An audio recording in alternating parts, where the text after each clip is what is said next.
আসসালামু আলাইকুম, সবাই কেমন আছেন? আশা করি সবাই ভালো আছেন। আলহামদুলিল্লাহ, আমরাও ভালো আছি আপনাদের দোয়ায়। তো এটা আমাদের ইতালি ট্যুরের তৃতীয় দিন ছিল। সকালবেলা ঘুম থেকে উঠে আমার জামাই নাস্তা বানাইছিল। আমরা নাস্তা রেডি করে আমি হেল্প করছিলাম। ও নাস্তা বানাই দিছে, আমি টেবিলে রেডি করে সবার জন্য রাখছি। তারপরে খাওয়া দাওয়া শেষ করলাম।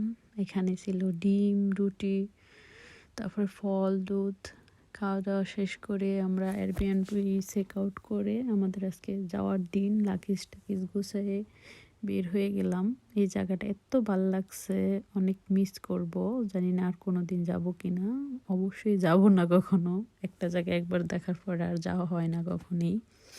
তবে অনেক সুন্দর ছিল জায়গাটা, আলহামদুলিল্লাহ, মাশাআল্লাহ। আল্লাহর প্রকৃতি সৌন্দর্য কত সৌন্দর্য, যা বলার বাইরে। এত সুন্দর ছিল। সকালবেলার দৃশ্যটা আরো সুন্দর ছিল। মেঘলা দিন ছিল। এখানে পুরা আকাশটা মেঘে ভরে আছে। আমার কাছে সবচেয়ে সবচেয়ে ভালো লাগছে যে পাহাড় আর মেঘগুলা কত একসাথে। তারপরে আমরা আসছি ট্রেন দিয়ে মেন সিটি মিলানে। ওখানে আসে কফি টফি খাওয়ার পরে যে মিলানের মেন সিটিতে আসার পরে এত বৃষ্টি যে পুরা অবস্থা খারাপ বৃষ্টিতে। তারপরে ভাবছি যে আমরা শপিং করব, শপিংও করতে পারি নাই কারণ বৃষ্টিতে সব কিছু। আর এমনি তো রবিবার ছিল, রবিবারে সব কিছু বন্ধ ছিল। যাও একটা শপিং মল খোলা ছিল, ওইটাতে অনেক বড় লোকের জিনিসপত্র বিক্রি করে, লুইস ভিটন, গুচি, এসব ব্যাগ ট্যাগ। তো আমরা একটু ঘুরে টুরে দেখে আসছি।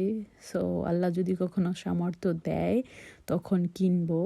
এর আগে তো আর আমার ঢুকারও ইচ্ছে ছিল না, তো কোনো দোকানে ঢুকি নাই, চলে আসছি দেখে টেকে। তারপরে আবারও আমরা ওই যে প্রথম দিন যেই বাঙালি এরিয়াতে আসছিলাম, ওই এরিয়াতে এসে খাওয়া দাওয়া করছিলাম।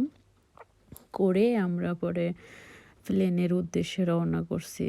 তো যাওয়ার সময় পুরা দিনটা মানে আমাদের শেষ করে দিয়েছে বৃষ্টিতে। এত বৃষ্টি ছিল। আবার এর মাঝে ছিল যে ট্রেন চলছিল না, যেই ট্রেনে আমরা মানে এয়ারপোর্টে যাব। তখন আবার একটা বাসে দিয়ে আমাদের এয়ারপোর্টে যাওয়া লাগছে 1 ঘন্টা 10 মিনিট। জার্নি ছিল বাচ্চা দুইটা নিয়ে, অনেক কষ্ট। তারপরে আমরা এখানে এয়ারপোর্টে আসলাম কষ্ট মষ্ট করে। এসে একটু ভিডিও টিডিও করলাম। তারপরেই তো 1 ঘন্টার প্লেন জার্নি করে আমাদের ভিয়েনা পৌঁছে গেলাম। আলহামদুলিল্লাহ, সব মিলিয়ে ভালোই ছিল 3টা দিনের ট্যুর। সবাই দোয়া করবেন। আল্লাহ হাফেজ, আসসালামু আলাইকুম।